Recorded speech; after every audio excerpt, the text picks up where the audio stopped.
Hey, it's Leonard here. Today I want to talk to you about 5 deadly mistakes that entrepreneurs in business make.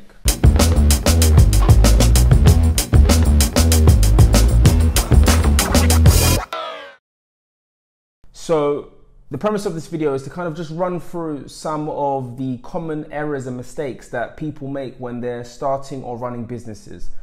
I think a lot of these mistakes tend to play out from time to time, even in different sectors, but I think they become quite a common problem, and I think that by identifying them, it can speed up your process.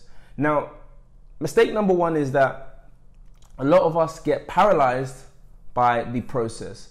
Now, being paralyzed by the process means to spend too much or invest all of your energy on the process of preparing a business to go to market.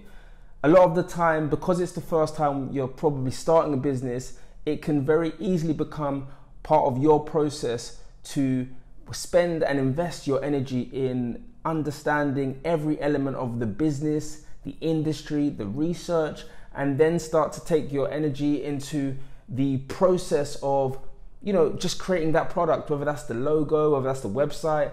All of these things take and play a big part in your business, but it's imperative that you don't allow it to paralyze your process. You have to give it an equal time limit in which you can not only prepare and understand, but actually get the product as quick as possible to market, because you have to remember, market is your biggest feedback. Sometimes, as much as we prepare or we feel that we need to prepare, the real answer is going to be in the market space. So it's important not to be paralyzed by the process. Number 2, it's important to cut your losses. As a business owner or entrepreneur, you have to constantly review the data, review the feedback, understand what works and what doesn't work, but also be willing and cunning in your approach at cutting your losses. Sometimes you are going to have to redevelop or reposition yourself based on the data, but you can't be afraid to cut those losses. This can be in all areas, from your staff to the product itself, as well as the approach or marketing strategy you've put forth. But you can't hang on to that ideology. You have to be willing to cut that loss and move forward, because that's one of the most essential things with business. Not to get emotional, and to be willing and able to cut your losses to propel yourself and readjust to the next level. Number 3 is going to be something which I feel a lot of us tend to do along the journey, and that is high startup costs. At the start of starting your business, it's very easy to accumulate and build up a number of costs which are unfortunately unnecessary and have the ability to come and bite you back in the bum 2, 3, or even a year from the start of the business. And that is because along the way of your development, you're going to constantly be sold a number of things that you will see as a reassurance to preventing yourself from feeling the emotion of failing and succeeding. But that should not be something that is illustrated in the cost of getting it out to market. So what I mean by this is that it's important that you reduce your costs and work as agile as possible. Don't start off with the high fancy office because it's going to make you feel good.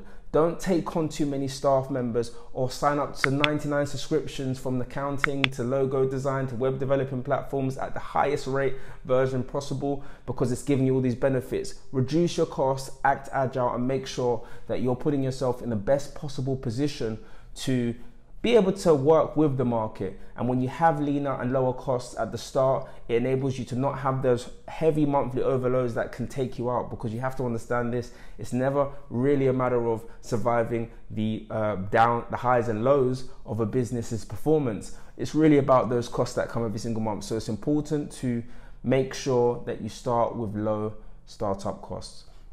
Number 4 is to ensure that as a business owner or entrepreneur, that you make sure that you follow up on your leads. It's important to follow up on your customers and your prospects by giving a defined time and a date in which you will be following back up with them. This not only shows efficiency, but it actually increases your conversion rates. A lot of business owners or entrepreneurs are always focused on getting the quick turnarounds, on getting the customer that says yes straight away.